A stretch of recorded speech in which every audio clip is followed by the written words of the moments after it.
Connectez-vous, connectez-vous, connectez-vous, connectez-vous. On va quitter ici. Connectez-vous, connectez-vous. On va quitter. Mettez-vous en ligne, mettez-vous en ligne. On va quitter ici. On n'a pas le temps à perdre. Mettez-vous en ligne, on va quitter ici. On n'a pas le temps à perdre.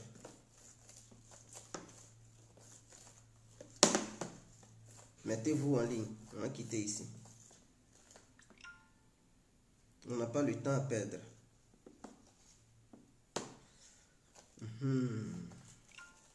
Mettez-vous en ligne. Ça tremble, ça tremble, ça tremble. C'est chaud. Hein? C'est chaud à Abidjan.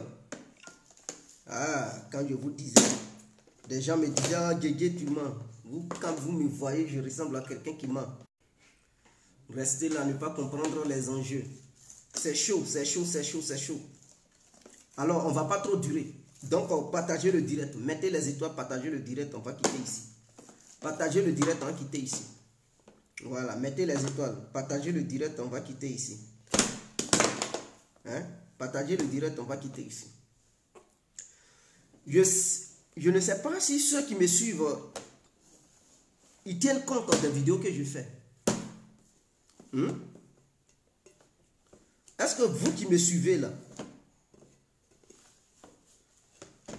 vous tenez compte de ce que je dis souvent?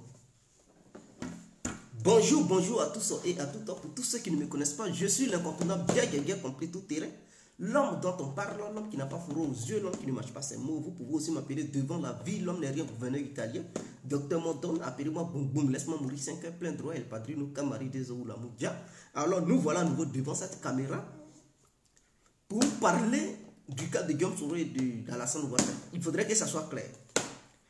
J'espère que vous vous en souvenez. Lorsque je disais, il n'y a pas si longtemps, que Soro Guillaume avait envoyé des gens pour croiser le gouvernement malien, afin qu'il y ait un dialogue fraternel pour quelque chose. Mais je ne sais pas pour quelle chose il avait envoyé des émissaires. Est-ce que vous m'avez entendu parler de ça?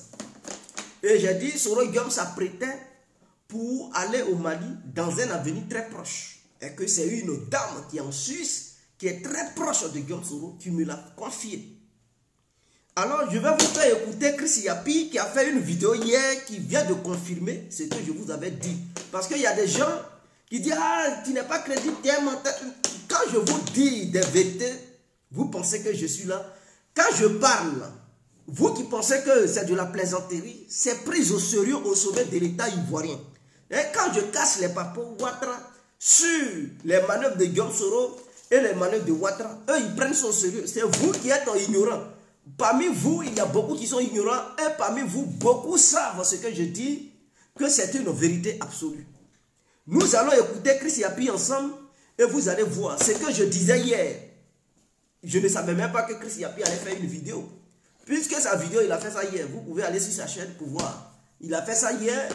Mais moi, j'avais déjà cassé les papos sur les manœuvres de Guillaume Soro. Parce que je vous ai fait comprendre que mon informateur, sinon que mon informatrice qui se trouve en Suisse, m'a confié que Guillaume Soro avait envoyé des gens au Mali pour croiser le gouvernement malien. Pour avoir un entretien. Et quand je dis ça, Ouattara a pris son sérieux. Et il avait décidé d'envoyer des commandos au Mali au cas où Guillaume Soro mettra ses pieds sur le territoire malien. Ces commandos-là puissent œuvrer pour le neutraliser sur le territoire malien. Parce que Ouattara, il voit son pouvoir menacé. Il ne veut pas. Il ne veut aucun lien entre Guillaume Soro et le gouvernement malien. Parce qu'un lien, tisser des liens est égal à créer une rébellion pour le renverser. Et Ouattara, il ne veut pas ça. Donc, en ce moment-là, il manœuvre.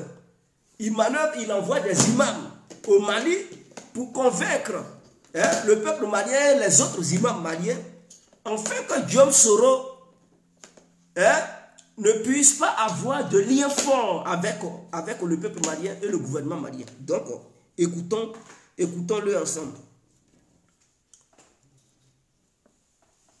J'espère que, voilà, écoutons-le ensemble.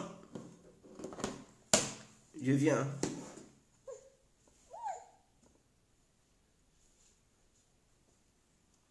On va écouter ensemble. Et suite à ça, vous allez revoir mon ancienne vidéo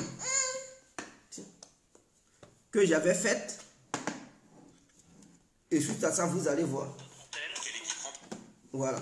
Attendez.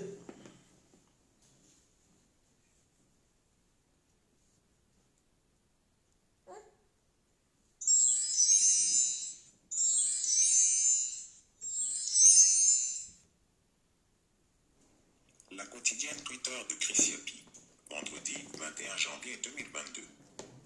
Elhadj Alassane Draman Ouattara et ses 50 séries d'Aga. Un follower m'a envoyé cette capture d'écran qui dit « Urgent, urgent. Est-ce que Draman a déjà construit une mosquée depuis 2010 en Côte d'Ivoire ?» Il m'a demandé de faire une enquête. Je lui ai répondu que j'avais déjà enquêté là-dessus. Ah ouais, non, c'est pas ça. Voilà, je pense que c'est ça. Voilà, voilà ça.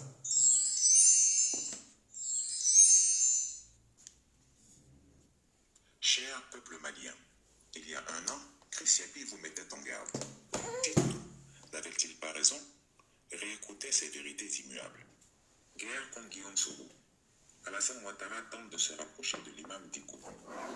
Le grand sultan Alassane Ouattara ne respecte plus rien dans ce monde. Grand manipulateur, il prend un plaisir certain à mentir à tout vent, surtout à la communauté musulmane, à qui il veut faire croire qu'il est l'un des leurs, qu'il est leur seul défenseur. Ce discours n'est pas fait parce qu'il a été dans les arguments de sa conquête politique. On ne veut pas que je sois président parce que je suis musulman et du droit.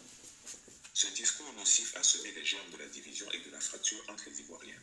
Cela a causé l'un des conflits les plus graves que notre pays ait connu. Donc écoutez, hein, et vous allez faire la liaison de ce que j'avais dit il n'y a pas longtemps. Son est de plus en plus clairsemé, que son RHDP est réduit au RDR minimal, et sans que sa capacité de survie dépendra de son aptitude à réunir autour de lui une base solide. Et la base qu'il a choisi de consolider est la base musulmane. Retour à la vieille recette des années 90 qui a failli brûler la Côte d'Ivoire et dont nous ressentons les effets encore aujourd'hui. Avec le départ de Guillaume Soro, Marcel Amontano, Daniel Kablan-Duncan, il a commencé à développer un discours identitaire et ethno-religieux au sein de la communauté musulmane. Le discours qui est actuellement tenu aux imams est simple. Il faut que nous, les musulmans, soyons solidaires entre nous. Pour notre survie, il est hors de question de laisser le pouvoir aux autres. Les autres entendaient par là les non-musulmans. Et Alassane Ouattara de leur décrire avec force détail les pires châtiments qui leur seraient appliqués au cas où ils venaient à perdre le pouvoir. Le non-musulman doit se mobiliser pour sa survie, exige-t-il. Évoque-t-on le nom de Guillaume Soro comme fils du Nord, qu'Alassane Ouattara s'énerve et menace. Question de laisser Guillaume Soro accéder au pouvoir, argumente-t-il. Ce dernier veut vendre le pouvoir musulman au Cafri comme il veut vendre le Nord aux Ivoiriens anti-nordistes. Pourtant, la réalité est tout autre. Écoutez, hein. C'est un bon musulman. C'est un musulman de cérémonie. Grand amateur de bon vin, il possède une cave dans laquelle sont collectionnés les meilleurs produits européens. Il raffole également des côtelettes de porc qu'il aime déguster les dimanches en famille. Tous ses cuisiniers le savent, tous ses visiteurs réguliers le savent également. Ils ont commencé à trouver la cave, ils ont commencé à boire beaucoup d'alcool, ils étaient sous. Pour lui, la religion n'est qu'un instrument pour fidéliser autour de lui un vivier électoral qu'il entretient à coups de frayeur. Récemment encore, il vient d'en faire la démonstration. Après le renversement d'IBK et la victoire du M5 RFP, Alassane Ouattara a pris peur, et pour cause. Il ne s'était pas imaginé une telle issue pour son allié, lui qui a acheminé armes et munitions pour plonger le Mali dans un bain de sang. Si au Mali, en 5 mois de crise, on a dénombré 23 morts, en Côte d'Ivoire, en 10 jours de manifestations, ce sont bien 26 cadavres que les organisations des droits de l'homme ont répertoriés. Dès lors, il n'a pu ignorer que la chute du régime malien est due à l'action déterminée d'un homme, l'imam Mahmoud Dicko, influent guide religieux. Il a automatiquement cherché à être connecté à cet homme.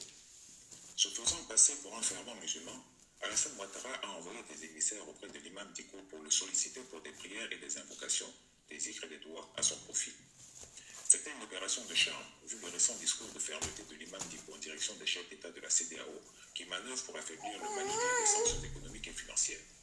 L'imam a publiquement appelé la colère divine sur ceux qui s'agitent dans l'ombre pour faire sombrer le Mali.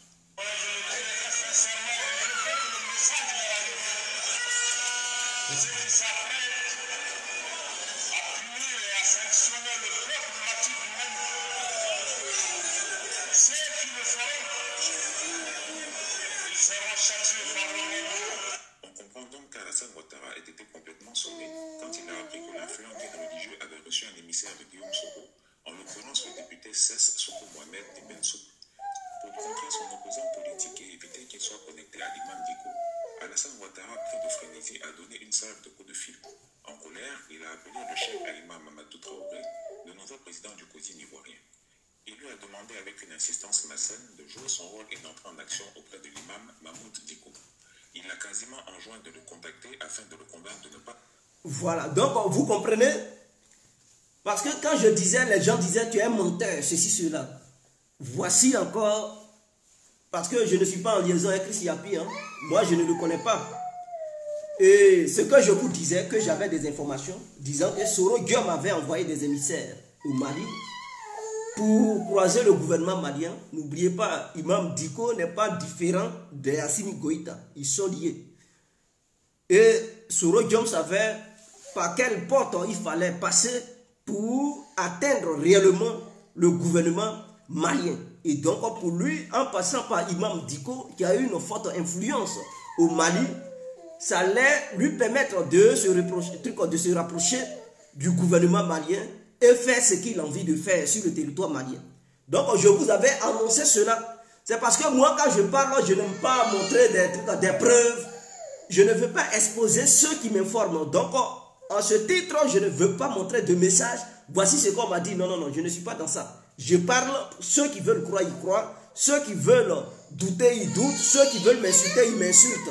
Mais à tout cas, j'avais déjà annoncé ça. Pour ceux qui me suivent très bien, que Soro Guillaume avait envoyé des émissaires au Mali pour croiser les autorités maliennes afin d'avoir un contact. Et cela allait déboucher sur un entretien entre Soro Guillaume et le gouvernement malien. Alors, je vous annonce aujourd'hui que Soro Guillaume, par rapport aux sources que j'ai, Soro Guillaume veut se rendre au Mali à partir du 2 février pour un séjour d'un jour. Voilà. Il se rend là-bas pour un séjour d'un jour sur le territoire malien pour avoir un entretien entre lui et le gouvernement malien. Je ne sais pas pourquoi. Voilà. Donc, je ne peux pas inventer quoi que ce soit pour dire il va là-bas pour parler de tels sujets. Non, la personne qui m'a informé, c'est la même personne qui me réinforme. Celle qui m'avait informé me disant que Soro Guillaume avait envoyé des émissaires, confirmé par Chris Yapi, qui dit bel et bien que oui, Soro Guillaume a envoyé des émissaires. Et à cet égard, le gouvernement ivoirien s'est mis en colère et en retour, il a délégué le patron des imams ivoiriens pour aller là-bas et demander à Imam Diko et les autres Maliens de ne pas recevoir Soro Guillaume et de ne pas entretenir des liens entre Guillaume Soro et l'État malien. Voilà. Donc voilà un peu. Et il utilise le titre de dire que Guillaume Soro, lui, il n'est pas musulman. Et que c'est un kafri. Et qu'il doit avoir une solidarité entre les musulmans. Sachant bel et bien qu'il est musulman, mais cela ne l'a pas empêché à sanctionner le peuple malien. Donc, il n'est pas prêt pour avoir une solidarité entre les musulmans. Donc, Alassane Ouattara, il berne les Maliens. Mais Imam Diko n'a pas accepté les vœux d'Alassane Ouattara. Il lui a refusé catégoriquement. Il a refusé Alassane Ouattara. Il dit, lui, il ne peut pas interdire qui que ce soit sous l'ordre de Ouattara. Voilà. Donc, à ce titre, Soro Guillaume a décidé de se rendre au Mali. Alors, il sera au Mali à partir du 2 février. Si la date est maintenue, bien sûr. S'il n'a pas annulé, parce que les événements évoluent, il peut annuler la date par rapport à une situation sécuritaire. Donc, si tout va bien et que la sécurité envers Soro Guillaume n'est pas dégradée, il va se rendre là-bas le 2 février pour un entretien entre lui et les autorités du Mali. Donc, voilà un peu. Quand je vous disais que le gouvernement ivoirien, c'est les adomoutons qui suivent Ouattara, il dit, mais non, j'ai des informations que vous n'avez pas. Et quand je fais mes directs, je parle, c'est parce que je me fie à quelque chose. C'est parce que j'ai reçu des informations dont vous ne disposez pas. Et donc, moi, je suis en avance. C'est quand Chris Yapi parle, c'est là vous croyez. Mais quand les contournables parlent, vous ne voulez pas croire. Mais non. Bon, tout ça, ça vous regarde. Mais je sais que je suis dans la cohérence, je suis dans la sincérité, je suis un véritocrate. Et donc, ce que je dis, Ce n'est pas du mensonge. Je ne peux pas m'amuser à inventer des choses qui n'existent pas. Je ne peux pas inventer des faits qui ne sont pas réels en disant que ouais, Guillaume Soro, ceci, cela. C'est parce que j'ai des informations. Mais ce qui est mauvais, c'est que j'ai parlé. C'est que j'ai parlé. Si je n'avais pas parlé, Ouattara n'allait pas savoir. Parce que c'est suite à ma vidéo que le gouvernement ivoirien s'est renseigné et ce gouvernement a su que Guillaume Soro avait envoyé des émissaires au Mali. C'est suite à ma vidéo.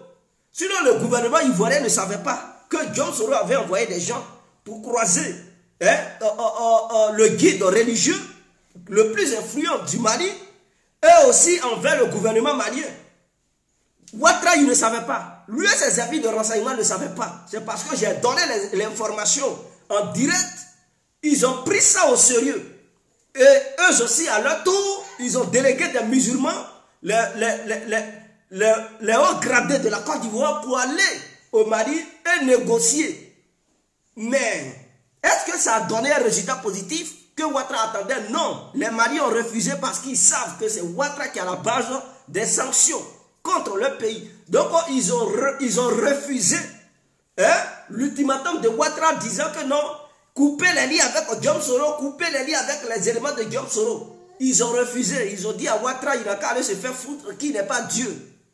Le jour, il va œuvrer pour le bien-être des Maliens. En ce moment-là, ils vont l'écouter. Mais pour le moment, il est hors de question d'écouter Ouattara qui veut les asphyxier, qui veut leur mort.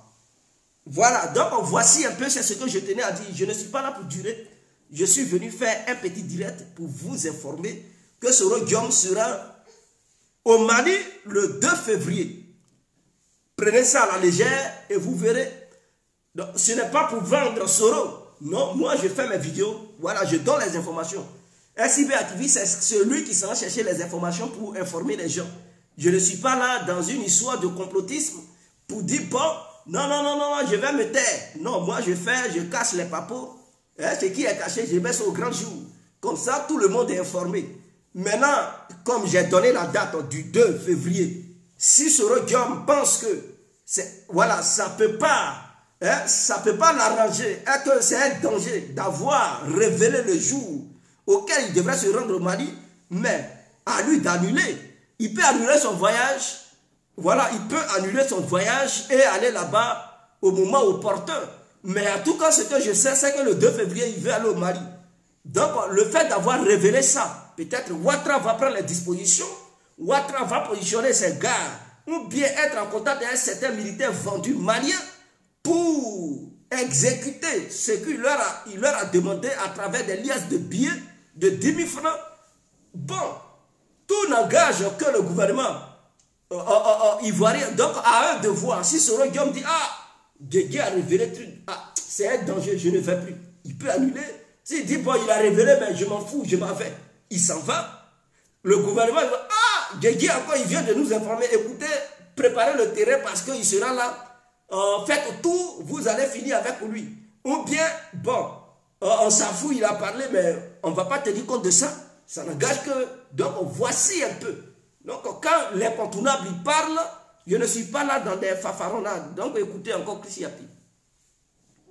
Pas avoir de la sympathie pour Guillaume Soro, le Kafri, et de basculer plutôt dans le camp Ouattara au nom de la religion musulmane. Il a demandé au Cheikh Aïma d'insister auprès de l'imam Diko pour qu'il cesse tout contact avec Guillaume Soro et de ne nouer aucun lien avec quiconque de son bord. Gêné mais contraint, le Cheikh Aïma Traoré a appelé son co-religionnaire malien pour lui exposer les doléances de l'Assane Ouattara. Le Cheikh Aïma Traoré ne s'est pas limité à cela. Il a envoyé une délégation d'imams de Côte d'Ivoire pour rencontrer l'imam Diko à Bamako. La rencontre a eu lieu en fin de semaine dernière. La délégation des imams ivoiriens a dissocié à l'imam Diko en substance. Au nom des musulmans ivoiriens et à la demande de notre président Alassane Ouattara, qui est un musulman comme vous, nous vous demandons de n'avoir aucun contact avec Guillaume Soro ou n'importe lequel de ses envoyés. Ils sont contre les musulmans. Bonjour. Si vous avez plus de 5 000... Donc, je pense que à partir de ce moment-là, si je vous donne des informations, vous allez me croire. Vous n'allez plus rester à vous dire, ah, Tima. Voilà. Parce que avant que Chris Yapi ne révèle ce qu'il dit, l'incontournable Guégué complet avait déjà révélé ça. Et concernant les gens qu'il envoyait, j'avais déjà dit ça. Ce ne sont pas les imams seulement qu'il envoyait au Mali. Il envoyait des militaires au Mali. Est-ce que vous comprenez? Donc moi j'avais déjà révélé que Ouattara envoyait des militaires au Mali. Ils ne sont pas en tenue militaire, ils sont en civil, mais ils ont eu une mission claire et nette. Fini avec John Soro. Et en dehors de ça, il a envoyé des trucs, des imams, pour négocier avec les autres imams maliens, pour que ces autres imams maliens puissent demander au Assimi Goïta, parce que Assimi Goïta c'est un militaire, mais dans tous les cas, il est religieux, c'est-à-dire il est musulman. Et donc quand il va dans les mosquées, il prie. Et il écoute ses chefs guides religieux. Donc si les guides religieux maliens lui demandent de faire tant, Assimi Goïta va respecter. Donc Alassane, il joue sur ce fameux, sur ce fameux lien qui lie Assimi Goïta aux chefs religieux pour aller vers les religieux pour leur demander de couper tout contact avec les envoyés de John Soro et aussi à John Soro. Donc vous constaterez que l'incontournable Guégué complet avait mis ça au grand jour en disant que Ouattara avait envoyé 10 commandos. Je sais qu'un commando est constitué de plusieurs personnes, mais Ouattara, lui, il ne veut pas rater Soro Guillaume. Donc il a blindé le Mali de trucs d'infiltrés pour que ceux-là puissent éliminer Guillaume Soro une fois sur le territoire malien. C'est ce que lui il vise. Mais comme une opération n'est pas trop sûre, ces opérations, il se dit peut-être ça va échouer ou ça ne va pas échouer. Comme ce n'est pas garanti à 100%, il préfère négocier avec les musulmans du Mali pour leur demander de chasser Soro Guillaume. Parce qu'il ne veut pas voir Soro Guillaume s'exiler dans un pays frontalier à la Côte d'Ivoire, de peur de voir une rébellion naître dans ce pays pour venir renverser son gouvernement. C'est de ça qu'il a peur. Sur ce, c'était l'incontournable bien compris. Vive la Côte d'Ivoire, vive le peuple ivoirien, on est ensemble. Ciao.